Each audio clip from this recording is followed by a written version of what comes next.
Hello again to another Agricola React, and today we will be watching The Trouble with Tumbleweed from CGP Grey.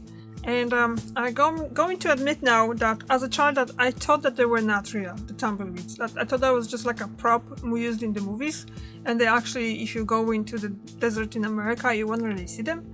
But obviously later on I did learn that they're actually real, so let's just learn what kind of trouble it is with them, because except like going everywhere and kind of like building up, I can't imagine what else there's a problem there. Bouncing across a scene, Tumbleweed established the Wild West as Western. But more than just props, Tumbleweed are real, and Tumbleweed are alive. Well, they were alive. Each Tumbleweed starts as a tiny seed on the craggy landscape, putting down roots, up branches, opening flowers, and through the miracle of life, birthing seeds, itty-bitty baby tumbles to be. Now, dropping these seeds straight down won't give the tumble tots their best head start. So what's a parent plant to do but sacrifice their life for their children? To intentionally starve themselves, to die and to dry, to catch the wind, to shuffle off this mortal coil, to bounce across the land, to chance their children to find fertile ground, to root, to sprout, to grow, to flower, to continue the circle of life. It's beautiful, really. These humble-tumble rolling across the West in search of empty land to colonize are as iconically West as Westerners westerning, because neither are natives. Before the 1800s, there were no homesteaders and no tumbleweed in the West. Tumbleweed are an invasive species and a deeply unwelcome one. I'm sorry, wait, what? The invasive? Where'd it come from? It's time to get real about the trouble with tumbles. Now, you might be thinking, if the West is mostly empty and Tumbleweed arrived and survived, what's the big deal? They're kind of nice. And you know what? You're right. Kind of. Tumbles are like snow. A little is charming, but a lot is a problem. And a lot dangerous. Yeah. Tumbleweed stick to things and each other. One stuck tumble becomes 2, 10, a tumulus. The American interior has vast swaths of land, and after a tumble terrain takeover, one big windstorm can drown a village under thousands of the things, with people quickly finding their roads and vehicles and even homes inaccessible. If you've never seen tumbles on the move or the aftermath of that, it's unreal. And though a tumble drift looks like a brown snowdrift, this snow is full of thorns. If you're thinking of a rose, think again. On tumbles, it's all thorns. Brittle to break off in your skin or horse skin where it can fester. Clearing tumbleweed isn't just painful, but also infuriating. A tumbleweed drift is both bouncy and sticky. You're going to have to fork them one at a time. Tedious at best, Sisyphusian at worst. You might want to use industrial equipment, but be careful, tumbleweed are shockingly flammable. Dry and airy but still branch dense, they are min-maxed kindling. A tumbleweed will go up in flames way fast and burns way hot. More on that later. But even if you manage to clear the town and all the open land around the town, a single mist seed contains the next tumble torrent. For while many plants use flowers to attract bees to cross-pollinate and reproduce, not tumbles. Their flowers have nothing for bees, instead exploding pollen directly into the wind, hope you don't have allergies, to cross-pollinate. And tumbles don't need two to tango. A lone tumbleweed can pollinate itself. So that single mist seed will grow up to be a tumbling weed containing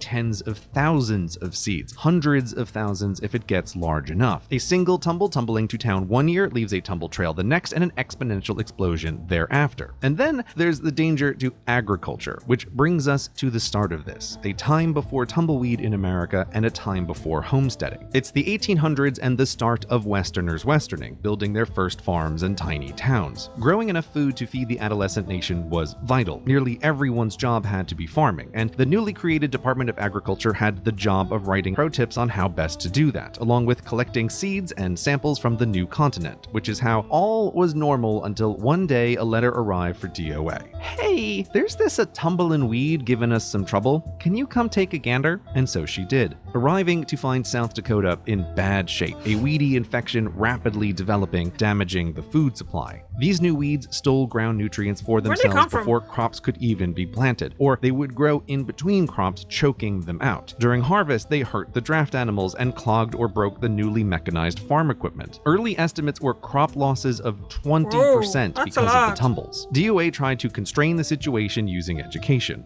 Wanted, Tumbleweed, Kill on Sight, aka Prickly Thistle, aka Kali Tragus, aka the Wind Witch, aka the Russian Thistle. This, by the way, is the motherland where the species is native, and from where crop seed contaminated with tumble seed probably came, to arrive in South Dakota on perhaps a single farm to start the infection, which grew worse by the year, and the Department of Agriculture's efforts to stop it were futile. Way too much land, far too few people. Worse, this new land was Tumbletopia, and still is. See this round of rectangle states? It's the Great Plains, abutting the Great American Desert. An enormous stretch of land, flat, open, windy. Yeah. South Dakota's neighbors had no chance, nor neighbors' neighbors. From patient zero, boom. By the turn of the century, the tumbleweed infection covered the interior, eventually spreading north to Canada and south down to Mexico. America's mountains were a barrier for a while until tumbleweed hitched a ride on the trains that had freshly connected the continent, jaunting over the mountains west and east to establish themselves in every spared pocket of empty land.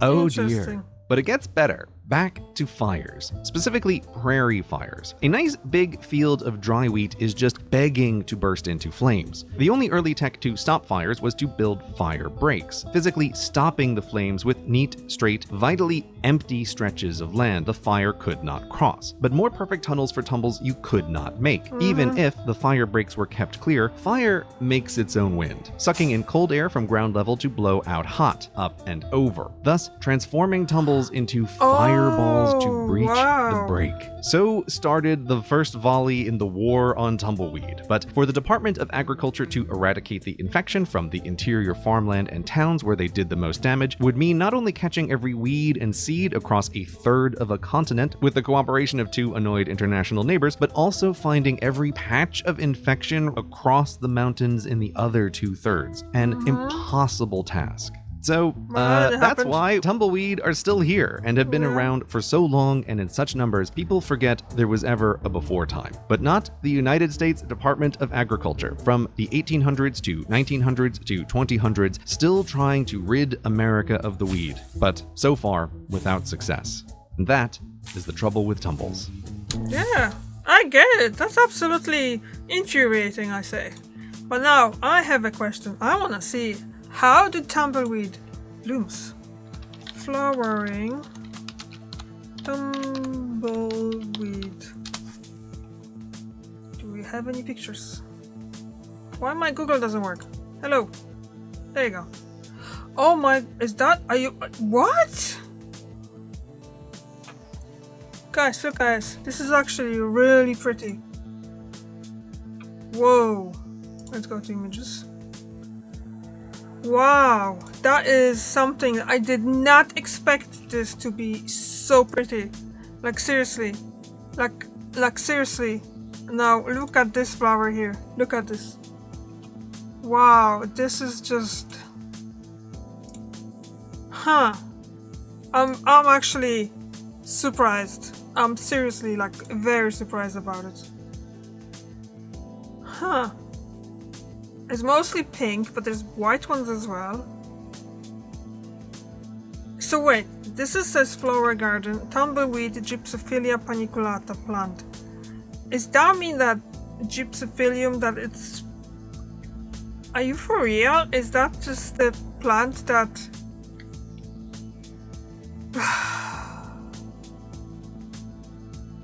So it's... That's wow. I'm impressed with this plant. Oh, those flowers are tiny. Look at this, compared to someone's finger. Damn. Can you imagine this kind of looking like that? Let's see. Californian town is being overrun by the plant. Is there something about it though? No, not really. What's this? There's been... Okay, I'm just getting distracted now. Those pictures were amazing though. Alright, I think that's enough though of the pictures. And wow, first of all, I didn't know that tumbleweed is not native to America. I really always was thinking it's native, because that's always when we see it, isn't it? And I did not realize that. So that's a new information for me. And the other thing is about the flowering and flowers. Look at this. There's another one here that's really nice. Kind of pink. You see it? Pink. That's cool.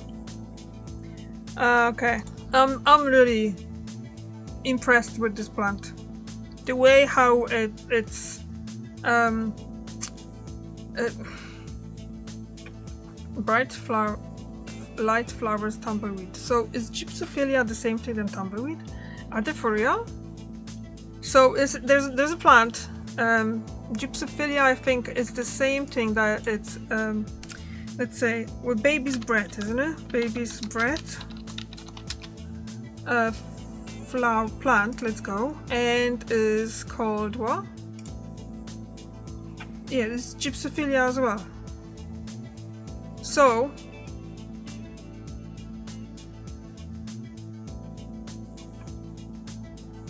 yeah, but this is native to Central and Eastern Europe, so I don't know. It's interesting though. Okay, let's just finish. I'm just gonna keep looking on the really nice flowers and all that, so I just gonna get distracted. And that's not what this reaction is about. It's not about looking for the flowers, it was about learning something new. And I did learn something new! Actually, even 2 things at least.